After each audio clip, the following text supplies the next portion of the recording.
Hello everyone, welcome back to Disha classes. उम्मीद करती हूँ मेरी वीडियोस और कंटेंट आपको पसंद आ रहा होगा। ये वीडियोस आपको किसी न किसी एग्ज़ाम की प्रिपरेशन में या आपके बिजनेस को ग्रो करने में ज़रूर हेल्पफुल होंगी। आज हम डिस्कस करेंगे मार्केटिंग सब्जेक्ट का एक बहुत ही इम्पॉर्टेंट टॉपिक जो है कंज्यूमर बाइंग प्रोसेस। कि अगर कंपनीज़ को प्रोडक्ट या सर्विसेज को सेल करना है तो सबसे पहले उन्हें समझना होगा अपने कंज्यूमर को, कि उनका जो कंज्यूमर है जब वो किसी भी प्रोडक्ट या सर्विस को बाय करता है तो बाय करने के लिए वो किन किन स्टेप्स पे या किन किन स्टेजेस के थ्रू पास करता है, जिसे हम बोलते हैं कंज्यूमर का बाइंग प्रोसेस क्या है। कैसे कोई भी कंज्यूमर किसी भी प्रोडक्ट या सर्विस को बाय करता है, या फिर आप बोल सकते हैं 5 stage model of the consumer buying process. कि अगर हम कंज्यूमर के बाइंग प्रोसेस की बात करें तो वो 5 स्टेज कौन सी हैं जिनके थ्रू कोई भी कंज्यूमर कोई भी प्रोडक्ट या सर्विस परचेज करने से पहले पास थ्रू करता है। अगर हम इन प्रोसेस की स्टेजेस को देखें तो सबसे फर्स्ट है प्रॉब्लम रिकॉग्निशन। सबसे पहले तो कंज्यूमर अपनी प्रॉब्लम को रिकॉग्नाइज करता है कि उसे क्या प्रॉब्लम है और कौन सा ऐसा प्रोडक्ट या सर्विस है जो उस प्रॉब्लम को सॉल्व कर सकता है। तो उसे पहले फील होगी कोई प्रॉब्लम को आइडेंटिफाई करेगा।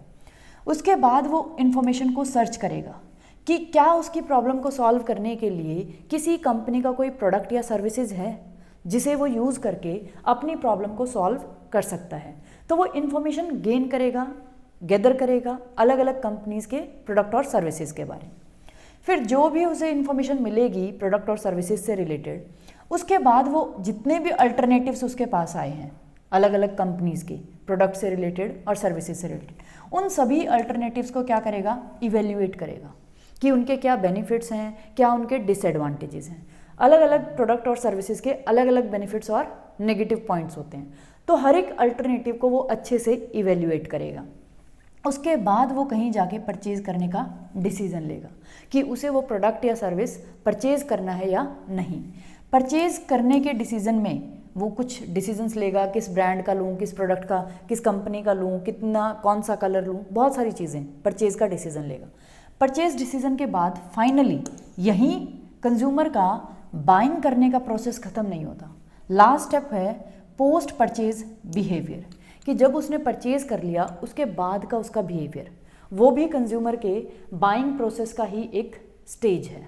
तो ये है हमारा प्रोसेस, कंज्यूमर बाइंग प्रोसेस, जिसमें कंज्यूमर 5 स्टेजेस के थ्रू पास थ्रू करता है जब वो किसी भी कंपनी के प्रोडक्ट या सर्विसेज को परचेज करता है। इसी को हम आज की डिटेल वीडियो में समझेंगे। सबसे फर्स्ट स्टेप हमने देखा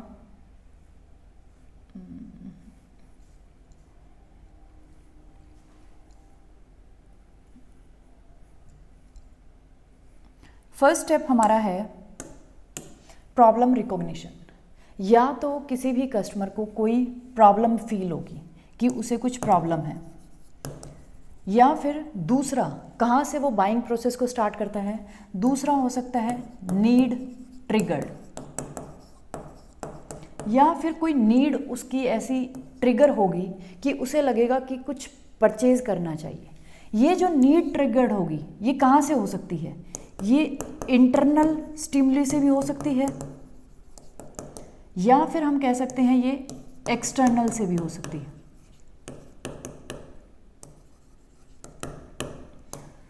तो या तो किसी भी कस्टमर को कोई प्रॉब्लम फील होगी कि उसे कोई प्रॉब्लम हो रही है जिसका उसे कोई सॉल्यूशन करना चाहिए, कोई प्रोडक्ट या सर्विस उसके लिए परचेज करना चाहिए, या फिर उसको कोई नीड फील होगी।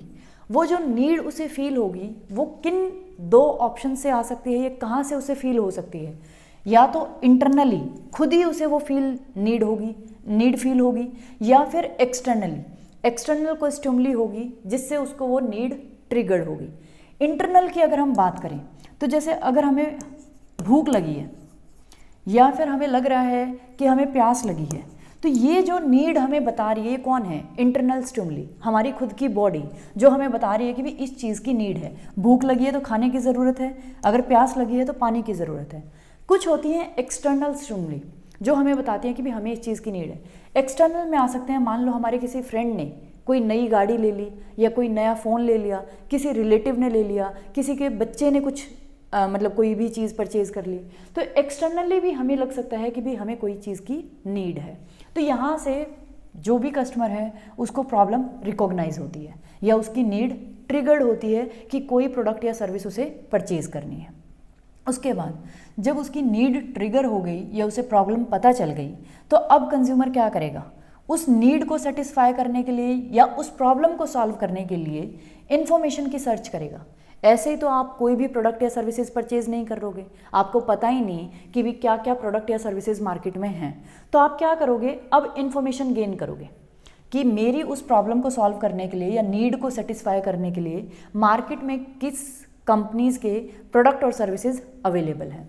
इन्फॉर्मेशन की सर्च आप कहीं से भी कर सकते हो, बहुत सारे सोर्सेज हो सकते हैं। आप आपके फ्रेंड से इन्फॉर्मेशन गेन कर सकते हो, किसी रिलेटिव से ले सकते हो, या आपका जो सोशल ग्रुप है वहाँ से, या आपके कॉलीग से, फैमिली मेम्बर से, या फिर इंटरनेट की हेल्प से। तो बहुत सारे सोर्सेज हैं इन्फॉर्मेशन गेन करने के लिए।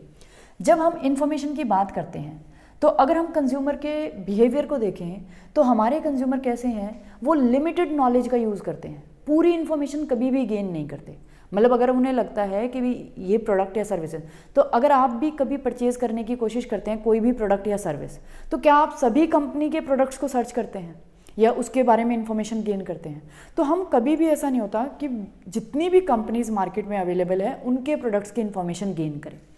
तो इसके लिए एक क्राइटेरिया है, वो मैं आपको बताती हूँ।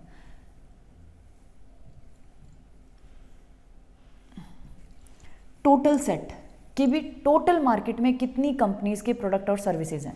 मान लो हम यहाँ ले लेते हैं लैपटॉप्स की बात कर लेते हैं। एप्पल के भी लैपटॉप्स हैं, HP के भी हैं, और डेल के भी हैं, और किसके हैं, लिनोवो के भी हैं। तो हम इनका ले लेते हैं टोटल सेट, मतलब इतनी टाइप के या इतनी कंपनीज के मार्केट में लैपटॉप्स अवेलेबल हैं।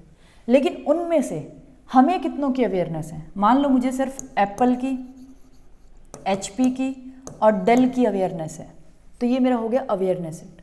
उसमें से मैं कंसीडर कौन से को कर रही हूँ? हो सकता है सिर्फ मैं एप्पल को और डेल को कंसीडर कर रही हूँ, HP को मैं कंसीडर नहीं कर रही। उसके बाद बात आएगी चॉइस की। चलो हम यहाँ एक और ले लेते हैं, कोई भी 5 ले लो, 5 में से हम यहाँ 4 ले लेते हैं जिनकी हमें अवेयरनेस है।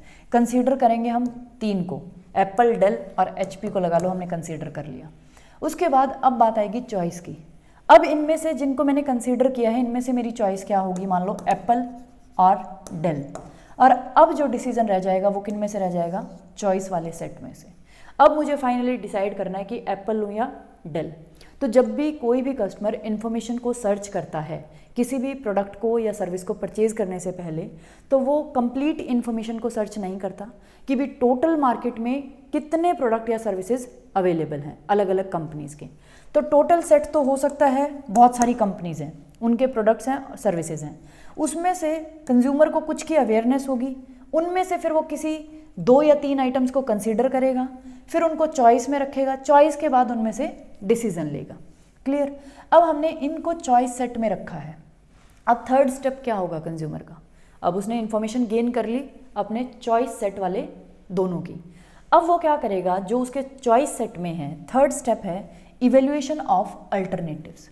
अब जो भी अल्टरनेटिव्स उसके पास अवेलेबल हैं उन दोनों को इवेल्युएट करेगा कि उनमें से उन दोनों के क्या क्या बेनिफिट्स हैं, क्या क्या यूजेस हैं, किस तरीके से वो अलग अलग फंक्शन करते हैं, क्या मुझे एडवांटेजेस मिलेंगी, किसका प्राइस कम है, या कौन सा प्रोडक्ट ऐसा है जो वैल्यू फॉर मनी है। तो वो क्या करेगा? जो भी अल्टरनेटिव्स उसके पास हैं अलग अलग कंपनीज़ के, उनको क्या करेगा? इवेल्युएट करेगा। क्लियर? इवेल्युएट करने के बाद वो क्या करेगा? दोनों में से जो उसे बेस्ट लगेगा फिर अपना परचेज़ का डिसीज़न लेगा। परचेज़ के डिसीज़न तक पहुंचने के लिए 2 चीज़ें और आएंगी। जब वो इवेल्युएट कर चुका है दोनों अल्टरनेटिव्स को, इवेल्युएट करने के बाद वो परचेज़ करने की इंटेंशन बनाएगा। ये इन दोनों स्टेप्स के बीच का प्रोसेस है, स्टेप 3 और स्टेप 4। जब उसने अल्टरनेटिव्स को इवेल्युएट कर लिया तो वह फिर परचेज़ की इंटेंशन बनाएगा कि भी हाँ, मेरी इंटेंशन है कि मैं इस चीज़ को परचेज़ करूँ।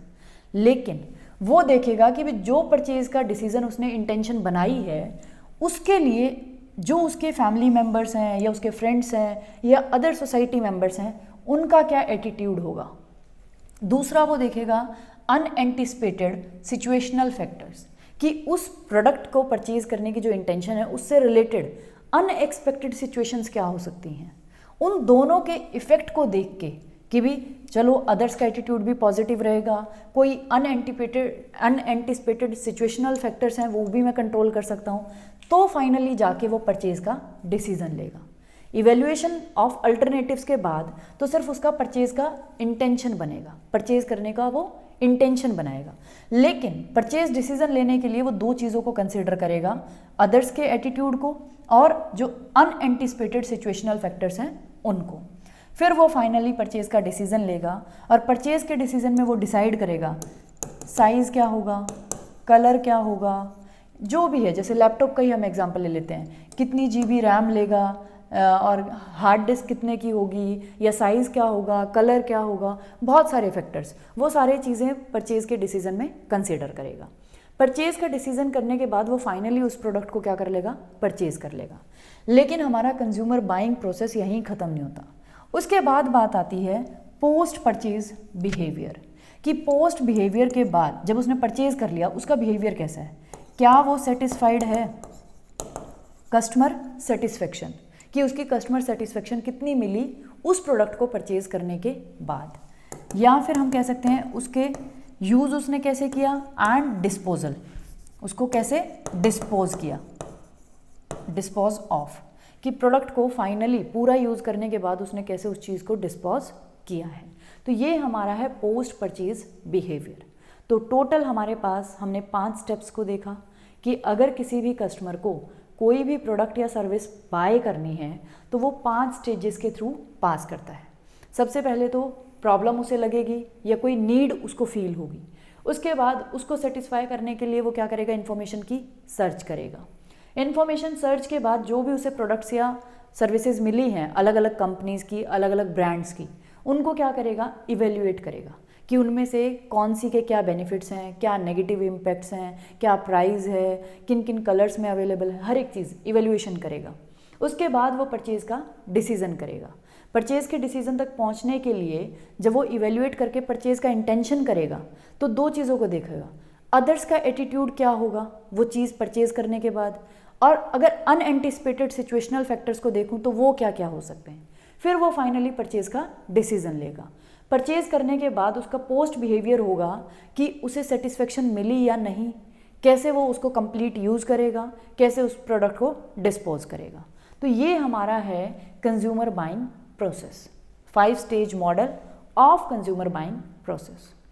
एग्ज़ाम में बहुत बार पूछ लिया जाता है, या अगर आप बिजनेसमैन हैं या बिज़नेस शुरू करना चाहते हैं तो आपको इन स्टेजेस का पता होना चाहिए कि कंज्यूमर को अगर प्रोडक्ट या सर्विसेज सेल करनी है तो उन स्टेजेस का पता हो जो कंज्यूमर पास थ्रू करता है जब वो किसी भी प्रोडक्ट या सर्विस को परचेज़ करना चाहता है। अगर इस वीडियो से रिलेटेड कोई भी डाउट हो तो आप मुझे कमेंट बॉक्स में कमेंट कर सकते हैं। Thank you for watching Disha classes. आप सभी स्टूडेंट से मेरी एक ही रिक्वेस्ट है, प्लीज़ वीडियोस को ज़्यादा से ज़्यादा शेयर कर दिया करो, क्योंकि पूरे यूट्यूब प्लेटफॉर्म पे कोई भी ऐसा चैनल नहीं है जो फिलिप कोटलर की बुक से मार्केटिंग सब्जेक्ट को करवाए।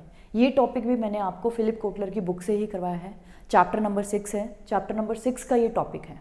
लेकिन मुझे लगा कि भी छोटे छोटे टॉपिक्स भी मुझे इंक्लूड करने चाहिए अपनी प्लेलिस्ट में, कि जिसको कुछ इंपॉर्टेंट टॉपिक्स लगते हैं वो उनको स्टडी करके जा सके एग्ज़ाम से पहले, या फिर बिजनेसमैन के पॉइंट ऑफ व्यू से जो इंपॉर्टेंट टॉपिक्स मुझे लगते हैं।